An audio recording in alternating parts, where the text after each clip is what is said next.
আমার আল্লাহ তাআলা আমার নবীর মাধ্যমে জানায়া দেয় জগতের বান্দা গো, ও আমি আল্লাহর বান্দার দলেরা, দুনিয়ার জমিনের মধ্যে যখন তোমরা গুনার সাগরের মধ্যে হাবুডুবু খাইবা,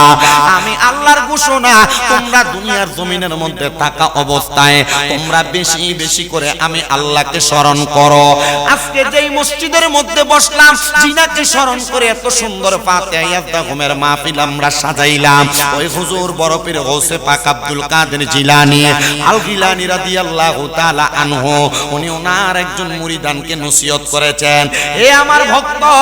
আমি তোমার কাছে একটা আবদার জানাই রে বাবা, মানুষ গুনাহ করার কারণে তাদের কলব মরে যায়, ওই মরা কলবটারে যদি জিন্দা বানাইতে চাও, আমার নবী বলেছেন লিকুল্লি শাইইন সিকালা, প্রত্যেকটা বস্তুকে পরিষ্কার করার এক একটা মাধ্যম আছে। সাহাবায়ে কেরাম ডাক দিয়া বলি, ইয়া রাসূলুল্লাহ, নবী গো, আপনার কাছে জানতে চাই